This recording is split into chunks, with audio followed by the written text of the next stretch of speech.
जोरदार टाळ्या झाल्या पाहिजे त्या व्यक्तीसाठी. मी किंवा अर्चनाने ज्यावेळेला गायकवाड बाईंबद्दल मनोगत व्यक्त केलं तेव्हा एक वाक्य होतं, age is just a number. वायसा वर्षाही असतं. हा अथर्व स्टेजवर यायचंय, जोरदार टाळ्या होत्या. वाक्याचा अर्थ वेगळ्या पद्धतीने जातो. हे अथर्व सिद्ध करतो की एरवी तुम्ही पाहिली जे सर्व स्क्रीनवर तुम्हाला दिसतंय ते अथर्व कडून. जोरदार टाळ्या व्हायला पाहिजेत अथर्वसाठी. Age is just a number. पुन्हा एकदा. आणि काय झालेलं आहे, आम्हाला असं मागून आहे ना पंच येतात असे सारखे सारखे की ओळख करून दे, ओळख करून दे. आणि मग ती ओळख करून देणं मनात नसलं तरी द्यावी लागते. अथर्वची ओळख अथर्व परब हीच आहे, हीच असणार आणि हीच असली पाहिजे ही आमच्या सगळ्यांची इच्छा आहे. पण त्याचबरोबर तो विवेकचा भाचा आहे, विवेक राणेचा भाचा आहे. ही त्याची ओळख नाही आहे, हे त्याचं नातं आहे. त्याची ओळख आहे अथर्व परब.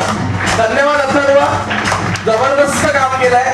कार्यक्रमाचा जो काही भव्य दिव्य असं जे काही स्वरूप आपल्या समोर निर्माण झालं ते अथर्वमुळे. तांबे सर तुम्ही नसाल कन्सोलला अशी माझी पूर्ण अपेक्षा आहे. तांबे सरांना मी नेहमी बाहेर शोधायचो. तांबे सर यायचं आहे, कार्यक्रम थांबणार आहे. मी पहिलं पण सांगितलेलं स्टेजवर यायचं म्हटलं की यायचं. अशी आम्ही कौतुक करतो तर घेत चला सर, तुमची भरपूर होत असतील. तांबे सरांसाठी जोरदार टाळ्या. डान्स साठी किती जागा लागेल, स्टेज किती आहे, काय आहे, गुडघ्यावर बसून तांबे सरांनी आमच्यासाठी मॅपिंग केलं. हे सगळे गिफ्ट विनयच का देतो हे मला कळत नाहीये. हे चुकीचं आहे. ह्या फ्रेम बदलल्या पाहिजेत, बदलल्या पाहिजेत. या फ्रेम बदलल्या पाहिजेत. दुसरी बरी माणसं पुढे यावीत, बरी माणसं पुढे यावीत. अतुल रोडके पुढे येतोय. तर फ्रेम बदलायची आहे. हेच गिफ्ट परत दिलं तरी चालेल. आम्हाला फ्रेम बदलायची पुढच्या एप्रिलला लागणार आहे सुवर्ण महोत्सवी वर्षात. धन्यवाद. ज्यांचा सूर कुठे वेगळाच लागायचा आणि आमचे गाणे कुठे वेगळेच वाजायचे, त्यांनी नंतर हळूहळू आम्हाला सुरात बसवलं. रचना मॅडम, जोरदार टाळ्या झाल्या पाहिजेत रचना मॅडम साठी. कॅशिओ सापडायला आणि हार्मोनियम नाही. थोडं एक मिनिट म्हणतो, एक मिनिट. हार्मोनियम नाही. रविवार पूर्वीची गोष्ट. हार्मोनियम शिवाय गाणं बसणार कसं? अर्चना डेंगळेला फोन गेला. आम्ही प्रवासात. आमच्यापर्यंत मेसेज असा आला की गाण्याचं आपण स्किप करू आणि दुसरं काहीतरी घेऊ, तू काहीतरी ऑप्शन शोध बाबा. मी 10:15 टोल नाक्यावर, भलतेच टोल भरण्याची वेळ आलेली. म्हटलं आता करायचं काय? अर्चना डेंगळेला फोन. मी आपले फोन लावतो इथून तिथून. अर्चना डेंगळे करून अर्ध्या तासात कलाकार उभा करणं आणि तो कलाकार उभा राहणं. रचना मॅडम, थँक्यू सो मच. स्टेजवर या मॅडम. अर्चना डेंगळे आणि धन्यवाद. रोहिदास तू पटापट पण चालू शकतोस. हा रोहिदास साठी जोरदार टाळ्या झाला पाहिजे. रोहिदासने अपरंपार मेहनत घेतली आहे. जोरदार टाळ्या व्हायला हव्यात. यांना फोटो काढण्याची इंटरेस्ट आहे गिफ्ट देण्यापेक्षा. धन्यवाद. आमचे एक विद्यार्थिनी आम्हाला शेवटच्या क्षणाला जोडली गेली. तिने आम्हाला सांगितलं की नाही माझ्या शाळेचा कार्यक्रम आहे, त्याच्यामध्ये हा कॅमेरा तिकडे गेला तरी चालेल. त्याच्यामध्ये सगळ्यात महत्वाचा शब्द होता माझ्या शाळेचा कार्यक्रम आहे. माझ्या शाळेचा या भावनेने जी व्यक्ती जोडली गेली ती म्हणजे मीनाक्षी.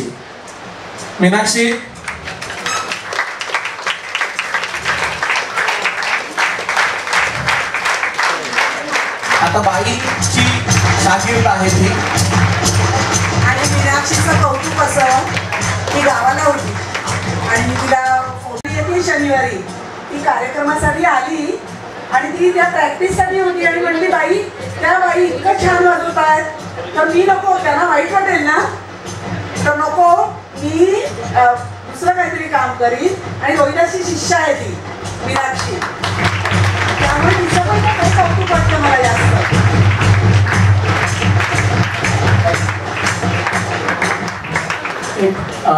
ज्यावेळेला ही फ्रेम्स दिल्या जात होत्या त्यावेळेला प्रश्न आला की ह्या फ्रेम्स बनवल्या कोणी. ह्या फ्रेम्स आमचेच एक मित्र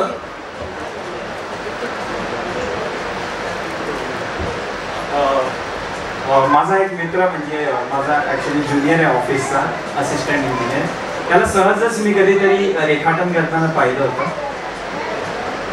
हा जेव्हा आमच्याकडे विचार आला की असं कॅरिकेचर करता येईल का, तर त्याचंच नाव माझ्यासमोर पहिलं आलं. मी त्याला फक्त विचारलं की तू हे करशील का, आणि त्यांनी फक्त थोड्याशा फोटोच्या इनपुट्सवर आणि आम्ही त्याला काही सजेशन्स दिलेले. गोडांबेबाईंचं इतकं सुंदर चित्र रेखाटलं का आम्ही त्याला बोललो आता तूच हे काम करायचं. आणि तो ॲक्च्युली तो भारावला होता की तुम्ही हे सगळं करताय ना शाळेसाठी, तर मी तुमच्यासाठी हे पण करेन. त्यांनी सगळ्या 11च्या 11 कॅरिकेचर्स बनवल्या आणि त्या सुद्धा एकदम वेळेत. तो भारावला होता की नाही माहित नाहीये, पण तो आत्ता भारावला एवढं नक्की माहिती आहे. हे पण करेन हे पण त्याने ठरवलं आणि मग हे पण झालं. आणि हे पण म्हणजे जे काही छान घडलेलं आहे ते सर्व आहे. आपल्या सर्वांची अशी अर्कचित्र काढावी, व्यंगचित्र, पोर्ट्रेट तुमच्याकडे असतील, तुम्ही खूप काढली असतील. आजकाल सेल्फी काढतो आपण, स्वतःचे फोटो काढतो, 150-200 काढतो, एखाद आवडतो मग तोच अपलोड करतो. अशा प्रकारांमध्ये आजकाल सगळं चाललेलं आहे. मग नेमका माझ्यामध्ये असणारा वेगळा असा भाग कोणता आणि त्या वेगळ्या भागावर प्रेम करायला मी शिकतो का, हा भाव या चित्रांच्या रूपाने आपल्यापर्यंत पोहोचवायचा होता. प्रत्येक वल्ली व्यक्ती वेगळी असते आणि तिने आपण जसे आहोत तसा स्वतःवर प्रेम केलं पाहिजे.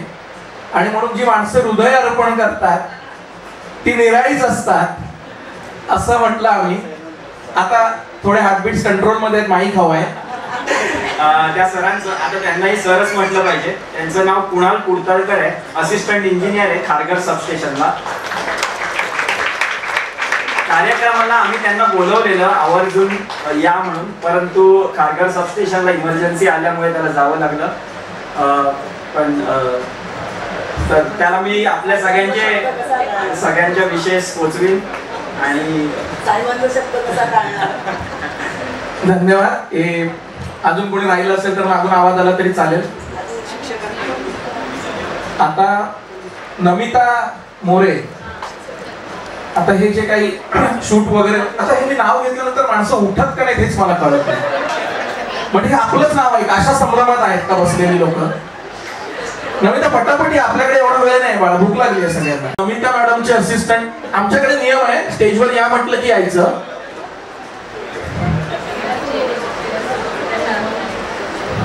जोरदार टाळ्या झाल्या पाहिजे. आपल्याला जे काही प्रेक्षणीय असं चित्र व्हिडिओच्या रूपात पाहायला मिळणार आहे त्यांची सर्व मॅनिप्युलेशन इथून झालेलं आहे. आता आमचा सोहळा संपलेला आहे. बाईंनी माईक ताब्यात घ्यावा. काही राहिलं असेल, मागून आवाज येणार असेल तर आधीच द्या. मी पुढे गेल्यानंतर परत मागे येणार नाहीये. आणि हा सोहळा संपलेला आहे. आता आम्हाला तुमच्याकडून ऐकायचं आहे की तुमच्या मनात आमच्या सारख्या लोकांबद्दल काय भाव आहे. आमच्या सारख्या असं आहे, ते चुकून फंबल होतं ते. तर आता आम्ही ऐकतो 97च्या बॅच विषयी तुमच्याकडून, आणि चांगलंच बोला तुम्ही आमच्या विषयी अशी विनंती करतो. धन्यवाद. वजेबाईंचा वाढदिवस आहे, तो आपण आता साजरा करणार आहोत. हे बाईंवरचं प्रेम आहे, हे सुद्धा माझ्यासाठी सरप्राईजच आहे. काही गोष्टी माझ्यासाठी खरंच सरप्राईज आहे. म्हणजे त्यांनी मला काल हाकलवलं अक्षरशः वैभवनी, आता बाई जा तुम्ही घरी, आता आम्हाला काही गोष्टी करायच्या आहेत. आणि हा केक कापून झाल्यानंतर पार पार दिल के जाए, पार पार दिल के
माझे सहकारी शिक्षक आणि खूप खूप लाडके माझे विद्यार्थी,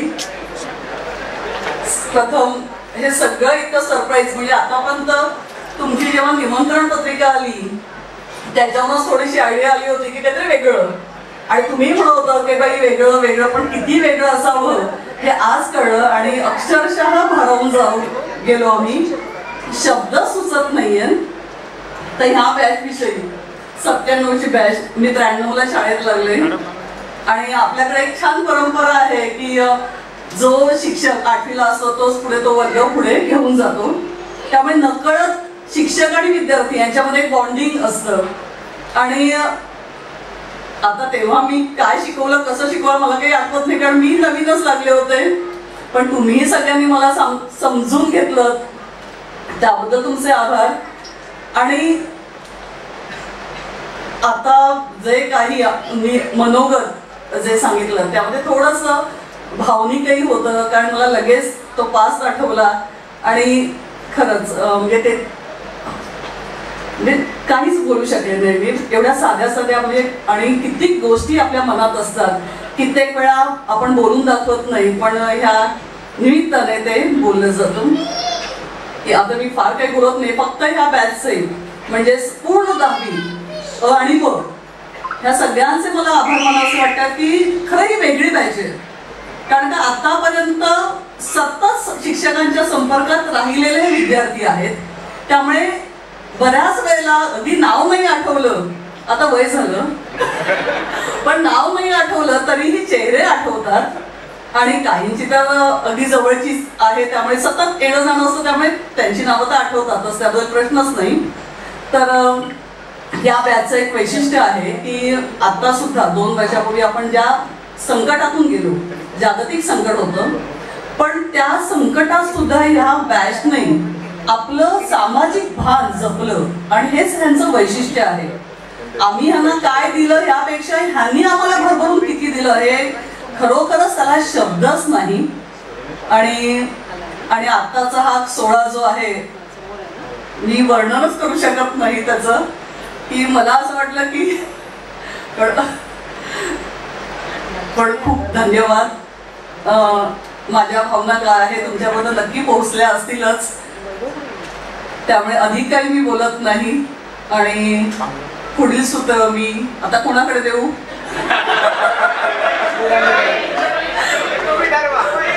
सुरवेबाईंकडे देते.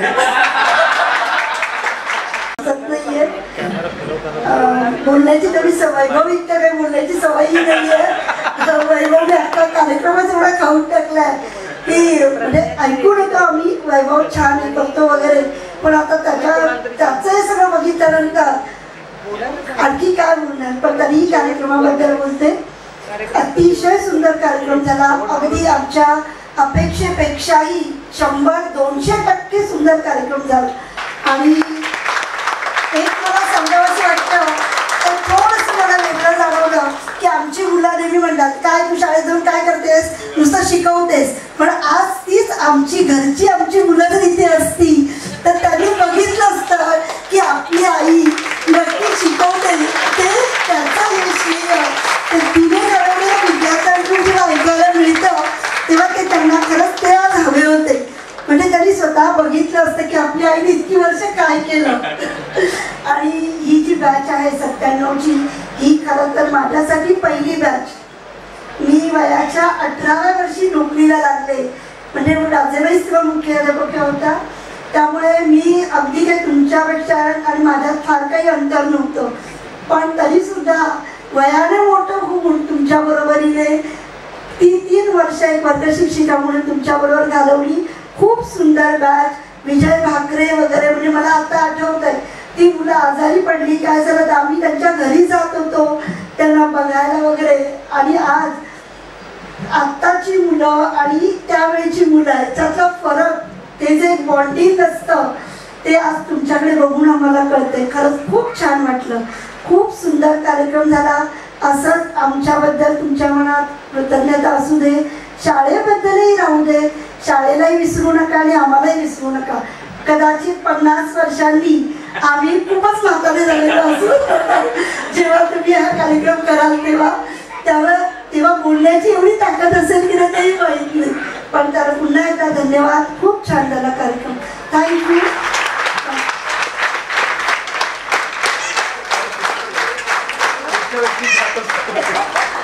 गायकवाडबाई, तुम्ही तर सर्व शिक्षकांना निशब्द केलेला आहात, त्यामुळे आमच्या तोंडातून आता शब्दच कुठे ना. कौतुक करावं तितकं थोडं आहे, खूप कौतुक करावं तितकं थोडं आहे. माझ्याबद्दल जे अर्चनाने सांगितलं ते ऐकून मला आनंद झालाच, कारण मी सध्या तशीच वागते आहे. म्हणजे कधी कधी असं म्हटलं जातं जसं वय वाढतं तसं आपण पुन्हा लहान होत राहतो आणि आयुष्य आनंदाने जगत असतो. अर्चनाने मगाशी सांगितलं त्याच्यामध्ये की बाई, माझी जी नियुक्ती झाली होती ती क्रीडा शिक्षक म्हणूनच झाली होती आणि खरोखरच चोपडे सरांच्या पावलावर पाऊल टाकूनच मी शारीरिक शिक्षण हा विषय घेत होते. मी जवळजवळ 12 ते 13 वर्ष, म्हणजे खरं मगाशी अर्चना म्हणाली की तुम्ही त्यावेळेला नवीन होतात, पण नवीन मी नव्हते. मी 1985 ला लागले. त्यावेळेस हेतवडकर बाई म्हणून होत्या आणि तेव्हापासून माझी क्रीडा शिक्षक म्हणून जास्त अपॉइंटमेंट होती ती आणि त्यामुळे जास्तीत जास्त शारीरिक शिक्षण हा विषय मी शिकवत होते आणि त्यात चोपडे सरांसारखे गुरु मला लाभल्यामुळे मी आणखीन जास्त तो विषय आनंदाने शिकवत होते. आणि त्यामुळे ज्या जोशात त्या क्रीडा स्पर्धेमध्ये वगैरे मुलं जिथे तिथे जात होते तिथे चोपडे सर मला घेऊन जात होते आणि मुलांची संघवृत्ती वाढवण्याचं काम मी करत होते. आता सध्या मी काही क्रीडा विषय घेत नाही, पण माझ्या हेल्थकडे मी मात्र लक्ष देते. क्रीडा विषय घेत नाही, पण मी माझ्या हेल्थकडे लक्ष देते आणि आनंदाने जगते. आणि तुम्ही आवर्जून हा जो कार्यक्रम केला तो कार्यक्रम पाहून आम्ही इतके भारावलो आहोत की खरा विद्यार्थी कसा असावा, विद्यार्थी कसे असावे ह्याचं एक जिवंत उदाहरण आहे. आणि आत्ताची जी स्थितीत आपण जर विद्यार्थी पाहतो हा कुठेतरी तुमच्यापेक्षा इतका दूर गेलेला वाटतोय की कधी कधी वाटतं आम्ही कुठे कमी पडलो का, आम्ही कुठे कमी पडतो का असं कुठेतरी वाटतंय. पण नंतर पुन्हा एकदा वाटतं नाही, आपण आहोत, तिथेच आहोत, कारण आपण घडवलेली पिढी आज आपल्या समोर आहे. त्यामुळे कदाचित आज आम्ही या पिढीबरोबर वागत आहोत, जगत आहोत, नवीन नवीन शिकत आहोत आणि ती प्रेरणा या मुलांकडूनच आम्हाला मिळते आहे. तर हा सोहळा अतिशय म्हणतात ना की अगदी डोळ्याचे पारणे फिटलेले आहे. खूप आनंद झाला आणि सर्वात महत्त्वाचं म्हणजे तुमची एकी जी आहे ती बॉन्डिंग जी आहे, बॉन्डिंग होऊन ते इतकं छान वाटलं की अशीच बॉन्डिंग तुम्ही ठेवा. हे केवळ एक निमित्त असलं तरी तुमच्या कौटुंबिक सामाजिक जीवनामध्ये असेच एकरूप राहा, आनंदाने राहा आणि उत्कर्ष करा. धन्यवाद. माझ्या सर्व उपस्थित लेकरांनो,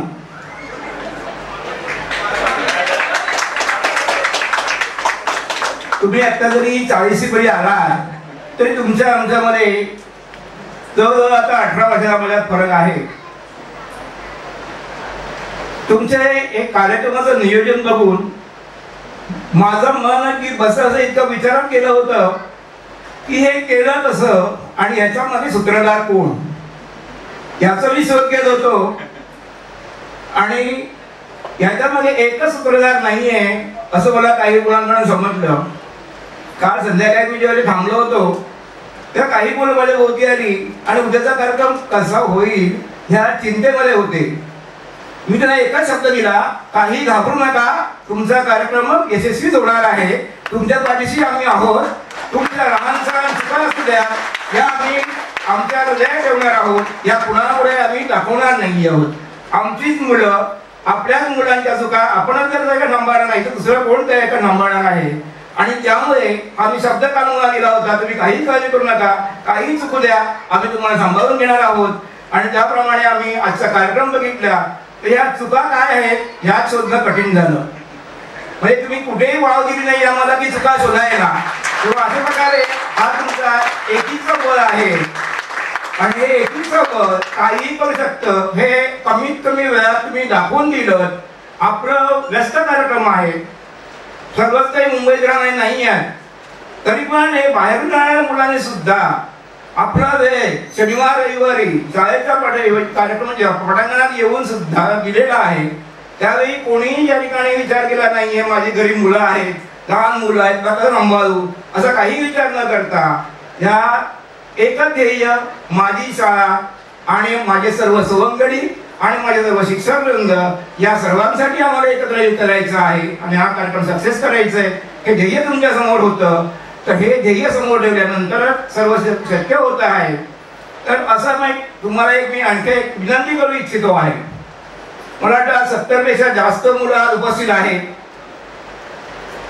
आणि त्यावेळेच्या बॅचमध्ये जवळजवळ मला वाटतं 120च्या पुढे मुलं असतील. पण ही जी मुलं तुमच्या संपर्कात आलेली नाहीये तर त्यांनाही संपर्कात घेऊन यायचं आहे. आणि एक शाळेसाठी एक महान कार्य तुमच्याकडे सोपवतो आहे. आज आपल्या शाळेचा पट दिवसेदिवस कमी होत चाललेला आहे. जरी एका विद्यार्थ्याने आपल्या आजूबाजूच्या परिसरातून 2 मुलं जरी शाळेसाठी दिली तरी या ठिकाणी 70 ते 140 मुलं आपल्याला मिळू शकतील. आणि हे महान कार्य हे तुम्हाला उचलायचं आहे, कारण तुमची शाळा तुम्हाला या ठिकाणी अस्तित्वात ठेवायची आहे की माझी शाळा हवंय, ही माझी शाळा होती आणि आज एवढा मोठा यात जाते आहे, त्यामुळे दाखवायचं आहे. मगाशी बोलताना काही मुलांनी म्हटलं की भविष्यामध्ये मराठी शाळेला चांगले दिवस येतील आणि मी पण हे शाळेमध्ये सांगितलंय शिक्षकांना 2025 नंतर पुन्हा मराठीचे दिवस चांगले येणार आहेत. हे 100% खरं आहे आणि होऊ द्या. सर्वांचे प्रयत्न या ठिकाणी राहिले पाहिजे तुमच्या सर्वांच्या भावी आयुष्यासाठी आणि तुमच्या इच्छा आकांक्षा ज्या काय मनावल्या असतील त्या पूर्ण होण्यासाठी मी तुम्हाला दिशा देतोय आणि माझे 2 शब्द मला. आणि संपर्कात नाहीत म्हणजे प्रज्ञा जोशी कॅलिफोर्नियाला राहते, पण तिच्याशी सुद्धा या मुलांनी संपर्क साधलेला आहे. तर जास्तीत जास्त प्रयत्न केलेला आहे त्या मुलांनी. आता प्रज्ञा तिचं मनोगत व्यक्त करते.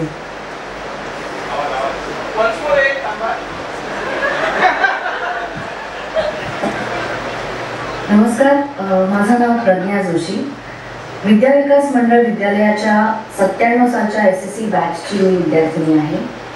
आपल्याला SSC होऊन 25 वर्ष झाली. त्यानिमित्ताने तुम्ही सगळ्यांनी मिळून जो हा सोहळा आयोजित केला आहे आणि तो इतक्या छान पद्धतीने पार पाडताय त्याबद्दल तुम्हा सगळ्यांचं खरंच मनापासून अभिनंदन. आपण सगळे आज जिकडे कुठे आहोत, जे काही चांगलं काम करतोय त्याची पायाभरणी नक्कीच आपल्या शाळेत झालेली आहे. सगळे विषय समरसून शिकवणारे, सगळ्या विद्यार्थ्यांना समभावाने वागवणारे आणि शिकवणारे गुरुजन आपल्याला लाभले हे आपलं निश्चितच सद्भाग्य आहे. या सगळ्या माझ्या गुरुजनांना माझं विनम्र अभिवादन, वाकून नमस्कार. या सोहळ्यात मला व्हर्च्युअली सहभागी होता आलं त्याच्यासाठी माझे गार्गीला विशेष आभार. या सर्वांच्या उत्तरोत्तर प्रगतीसाठी आणि निरामय आणि आनंदी वाटचालीसाठी माझ्या मनापासून शुभेच्छा. नमस्कार. आणि खरंच जवळजवळ तासभर ती तुमच्या सगळ्यांच्या आठवणी सांगत होती, अगदी भरभरून बोलत होती. प्रज्ञा संपर्कात नाहीये असं नाहीये, प्रज्ञा तुमच्या संपर्कात आहे आणि ती जेव्हा येईल भारतात तेव्हा पुन्हा असा एक सोहळा तुम्ही नक्की आयोजित करा.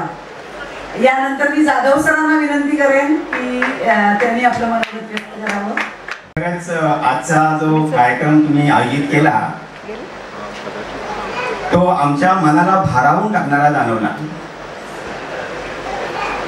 त्यामुळं नेमकं काय बोलावं हे कळत नाही. पण मला एकच वाटतं की एखादा सैनिक, म्हणजे तुम्ही सैनिक आहात, जसा एखादा सैनिक सरहद्दीवरून पुन्हा आईला भेटायला यावा आणि आईचं मन भरून जावं तसं आम्हाला झालं. खरंच सैनिकांनो, तुम्ही देखील एक देशाची सेवा करत आहात. अशी सर्व क्षेत्रामध्ये सेवा करा आणि तुम्ही उज्ज्वल आणखी मोठे व्हा की जेणेकरून आपल्या विद्या विकास शाळेचा जो वेलो आहे तो गगनाला पोहोचला पाहिजे, एवढं मला वाटतं. खरंच सर्व विद्यार्थ्यांनी अतिशय चांगल्या प्रकारे कार्यक्रम आयोजित केला आणि तो यशस्वी केला. आणि सर्व शिक्षकांना मला वाटतं घुगे सरांची अनेक विद्यार्थ्यांनी आठवण काढली, पण सरांचा मला मिस आला की अचानक त्यांच्या घरी पाहुणे कोणीतरी आले आणि त्यामुळे आज येऊ शकले. सकाळी मला फोन केला त्यांनी, मी येतोय, तुम्ही येताय का? तर मी म्हटलं मी निश्चित जाणार आहे, तुम्ही पण या. पण अचानक काहीतरी घडलं आणि ते येऊ शकले नाहीये. तर सर्व विद्यार्थ्यांनी आयोजकांचं मी मनपूर्वक पुन्हा एकदा अभिनंदन करतो. आणि असेच तुम्ही एकत्रित राहा, एकजूट राहा. आणि आपलं आणखी एक सांगायचं आहे की आपल्यापैकी एखादा विद्यार्थी ग्रुपमधला जर कोण पाठीमागे असेल, काही आर्थिक अडचणी असतील, त्याच्या कौटुंबिक अडचणी असतील, तर आपण सगळ्यांनी एकत्र येऊया, कारण त्याची गरज आहे. कारण त्याला सहकार्याची गरज असते. असं आपण काहीतरी एक वेगळा उपक्रम करूया. आपल्या बॅच मधला जर एखादा विद्यार्थी अडचणीत असेल तर त्यांनी एकत्र या आणि आपण त्यांना मदत करू. धन्यवाद. यानंतर तुमच्या वर्ग शिक्षिका होत्या, मला वाटतं 8वीत का 7वीत होत्या, वैगुडेबाईंना मी विनंती करते की त्यांनी त्यांचे मनोगत व्यक्त करावे. सगळ्या शिक्षकांनी म्हणजे राजेबाईंपासून आता जाधव सरांपर्यंत सगळ्यांनी सांगितलं की आम्ही खूप भारावून गेलो आहे. आणि खरोखरच सगळेच जण आम्ही खूप भारावून गेलेलो आहोत. आजच्या कार्यक्रमाला मी येऊ शकेन की नाही हे मला माहिती नव्हतं, परंतु वैभवचा फोन आला, बाईंनी 10 वेळा सांगितलं आणि ठरवलं होतं मी की कशाही परिस्थितीत प्रयत्न करायचा आणि यायचा. जर मी आज आले नसते तर खरोखर आजचा हा जो उत्सव आहे ऋणानुबंधाचा तो मी मिस केला असता. ऋणानुबंध जे आपल्या आयुष्यामध्ये अनेक व्यक्तींबरोबर आपले जुळतात ते आपण कधीच विसरू शकत नाही. मग आपले विद्यार्थी असतात, आपले शेजारी असतात, आपले मित्रमैत्रिणी असतात. ज्या ज्या वेळेला ह्या व्यक्ती खूप कालावधीनंतर सुद्धा भेटतात त्यावेळेला त्यांच्यामधला संवाद आपल्याला आनंद देऊन जातो. निवृत्त झाल्यानंतर भटकंती करणे, परत जुन्या लोकांच्या संपर्कात येणे असा माझा कार्यक्रम चालू आहे. आणि अशा ह्याच्यामध्ये ज्याला माझ्या बालपणी मला आता काल परवा भेटल्या तेव्हाच्या आमच्या आठवणी, तेव्हाच आमचं बोलणं आम्हाला इतका आनंद देऊन गेलं. म्हणजे आम्ही रस्त्यावरती भेटलो होतो बागेमध्ये, आधी हॉटेलमध्ये जाणार असं ठरलं, पण आम्ही रस्त्यावरती भेटलो संभाजी पार्कला पुण्यात बाहेर. आणि आम्ही रस्त्यावरती 2 तास बसून गप्पा मारल्या, फोन गेले सगळ्यांना, गप्पा मारल्या. ह्या ज्या आठवणी म्हणजे आज जेव्हा तुम्ही एकमेकांना भेटता तुमच्या शाळेतल्या तुमच्या लहानपणीच्या आठवणी तुम्हाला जास्त आनंद देऊन जातात. ह्या कार्यक्रमामध्ये सगळ्यांनी जे बोलले ते मी रिपीट नाही करत आहे, पण आता सरांनी सांगितलं की आईला भेटायला येणारा सैनिक जसा येतो आणि त्यावेळेला आईला जे वाटतं तसं आम्हाला आमचे विद्यार्थी भेटतात तेव्हा वाटतं. सूर्यबाईंनी सांगितलेलं मला म्हणजे खूप पुन्हा रिपीट करावं असं वाटतं की माझी मुलं किंवा माझा मुलगा असं जेव्हा मी बोलते तेव्हा माझा मुलगा आणि माझी मुलगी हमखास मला बोलतात, चिडवतात. की बहुना एक प्रसंग असा आहे की माझा एक विद्यार्थी माझ्या मुलाचा सिनियर मला यतीन भेटला होता आणि यतीनने सांगितलं की रुपेश जेजेला आणि त्याला भेट. मला माझ्या मुलाने सांगितलं जेजे तुझा मुलगा आहे असं जर त्याला कळलं तर माझं रँकिंग जास्त होईल, मी काय त्याला भेटायला जाणार नाही. आणि दुसऱ्या दिवशी रुपेश त्याला भेटायला गेला होता. माझा मुलगा हे कधी विसरणार नाही आणि तो आजही मला तेच बोलतो की आयुष्यामध्ये माझ्यावर अंकामध्ये मला जे विद्यार्थी सुद्धा भेटले त्यांनी मला मदत केली की मी आयुष्यात विसरणार नाही. त्यांना धन्यवाद देणं म्हणजे वैभव बोलला की धन्यवाद देऊन ते नातं नाही हे करायचं, पण ही भावना आहेच. ज्यावेळेला तुम्ही प्रत्येकाचं वर्णन कवितेमधनं काव्यामधनं पोळी केलं, खूपदा कविता वाचताना काही वाचताना आपल्याला भेटलेल्या व्यक्ती आपल्या नजरेसमोर येतात की अरे हे वर्णन ना ह्या व्यक्तीला अगदी लागू पडतं. आणि अनेकदा आम्हाला सुद्धा अशा विद्यार्थ्यांची आठवण येते. नावं नाही आठवत, आता सुद्धा तुम्ही भेटलात, तुम्ही नावं सांगितली, पण अजून उद्या परवा भेटलात तर नावं आठवतील असं अजिबात नाही. मग ते शेक्सपियरने म्हटले ना नावात काय आहे, ते अगदी खरं आहे. नावं नाही आठवली तरी चालतील, पण आपल्यामध्ये ऋणानुबंध हे कायम असेच राहून. तुम्ही आज जो कार्यक्रम इतका सुंदर केला, अप्रतिम, म्हणजे आत्ताच्या जगामध्ये आपल्या बालपणीच्या मित्रांना, म्हणजे आपलं शेड्यूल नोकरी करत असताना मला माहितीये की आपण नाही कुणाच्या संपर्कात सगळ्यांना बोलू शकत किंवा भेटू शकत, पण ज्या वेळेला आपण भेटतो त्यावेळेला आपल्याला व्यक्त व्हायला आपल्या समोर आपला मित्र मैत्रीण असते आणि ते खूप महत्वाचं असतं. कारण मला माहितीये की आपण सगळ्यांच्या समोर कधीच व्यक्त होत नाही, फार कमी जणांच्या समोर व्यक्त होतो. मध्यंतरी एका ह्याच्यामध्ये मला माझा खूप जुना विद्यार्थी भेटला आणि त्यांनी मला हे सांगितलं की तुम्ही ना 4-4 पट्ट्या घेऊन मारायचात मला, खूप मस्ती करायचा मार. मी म्हटलं अरे आजही मी तुला सांगते की मी तुला मारलं नसतं ना त्याला किंवा तू काही चूक केलीस कारण मी मारलं नसतं ना तर मी चुकली असं मला वाटलं असतं. त्यामुळे आजही माझा स्वभाव तोच आहे. माझा नातू सुद्धा अनेकदा माझी नक्कल करतो की मी ओरडते कशी ह्याची, पण जिथे चुकतोय समोरचा तिथे त्याची चूक काढल्याशिवाय काही शिक्षक गप्प बसत नाही, ही खरी गोष्ट आहे. त्यामुळे तो शिक्षक रिटायर झाला तरी तो शिक्षकच असतो, त्याला चुका काढायला आवडतं. पण खरोखर सरांनी सांगितलं, कोणी सांगितलं की चूक काढायला कुठेच हे नाही.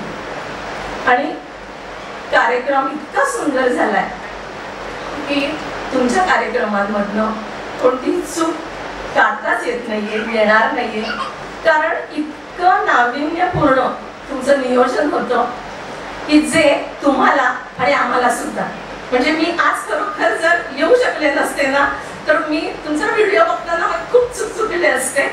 तेव्हा मला इथे यायला मिळालं, या कार्यक्रमात सहभागी होता आले. तुमच्या आनंदामध्ये आमचा आनंद आहे. आम्हाला हा आनंद आयुष्यभरासाठी पुरणार आहे. तेव्हा असेच कार्यक्रम करत जा, आम्हालाही बोलवत जा. कोणीच सांगितलं की आम्ही बोलू नाही शकणार, ठीक आहे, अगदी बोलू शकणार नाही असं नाही, कारण सवय येते बोलायचीच, त्यामुळे थोडंफार तरी नक्कीच बोलू. तेव्हा तुम्हाला सगळ्यांना तुमच्या पुढच्या आयुष्यासाठी खूप खूप शुभेच्छा. यशस्वी व्हा, मोठे व्हा. आम्हाला, आईबाबांना, शाळेला, सगळ्यांना आनंद द्या, आनंद घ्या.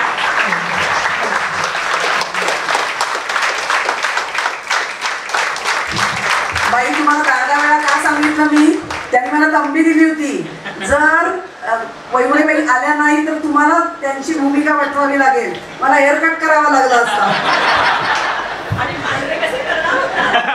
हो, ते अजूनही कायच आहे, ते पांढरे करावे लागले असते.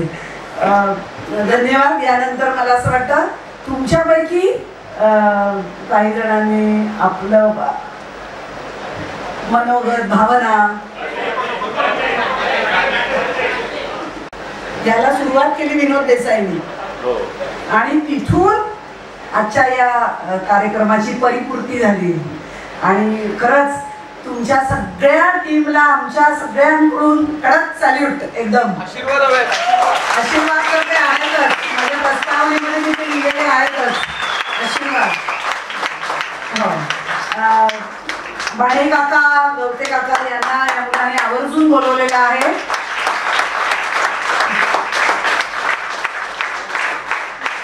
गवते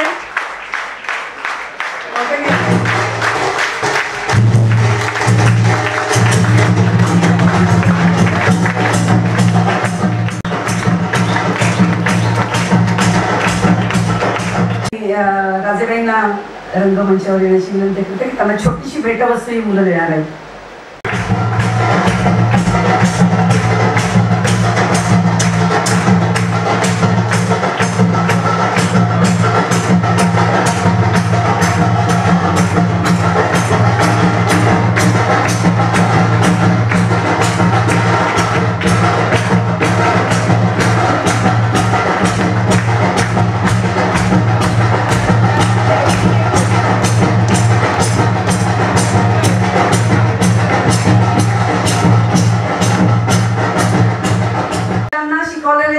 पण कार्यरत शिक्षक इथे उपस्थित आहेत.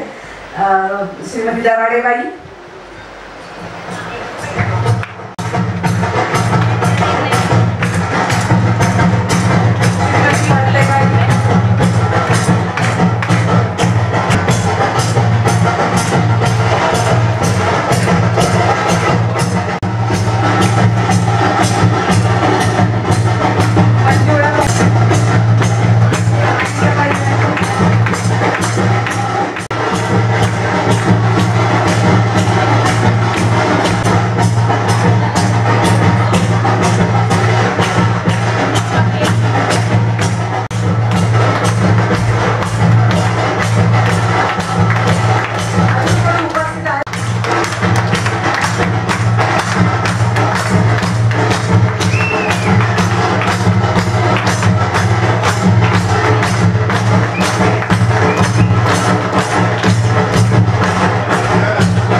गणेश आणि या कार्यक्रमाबद्दल आणि या टीम व्यतिरिक्त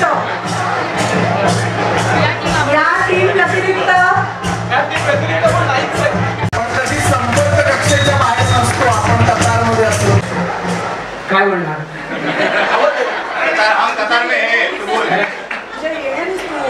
माहिती नाही, म्हणजे पहिल्यांदा स्टेजवर असं मी बोलतोय आणि माझे सर्व शिक्षक ज्यांच्यामुळे मी इथपर्यंत पोहोचलो आहे, काय माहिती भारावून गेलोय मी लिटरली. आणि काय सांगू, मी अगदी कालपर्यंत मी विचार करत होतो की जाऊ नको जाऊ, या तिकीट्स एवढे महाग आहेत, कसं करू. सगळ्या मित्रांनी फोन केला, रिहर्सल चालू होती आणि व्हिडिओ कॉलवरती सगळेच होते, विजय भाकरे, दत्तात्रय चव्हाण, सिद्धिविनायक जाधव, इथे मागे रिहर्सल चालू आहे, रोहिदास कुंटे बसलेला. म्हटलं आता काय करू मी, कसं वाटू. फोन ठेवला, बाईकला विचारलं मॅनेज करशील का, लहान मुलगी आहे म्हणजे 25 वर्षांनी भेटताय, नक्की जा.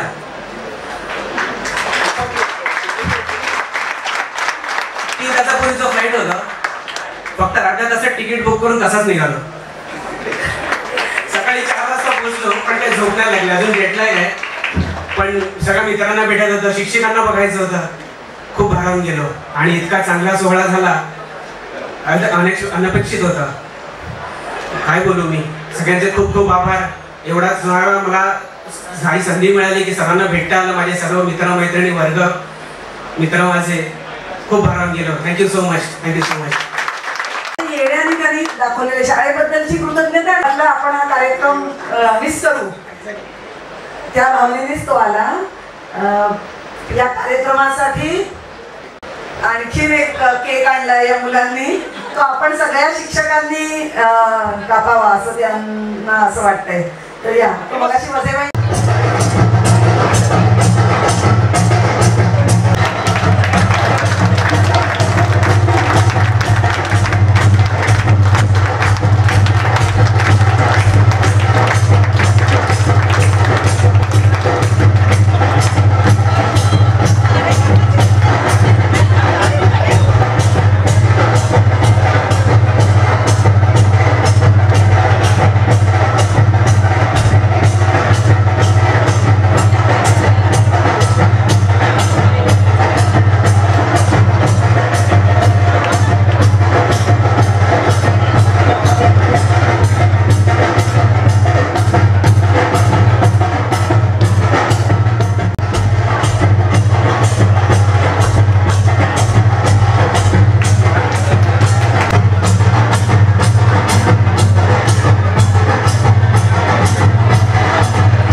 हो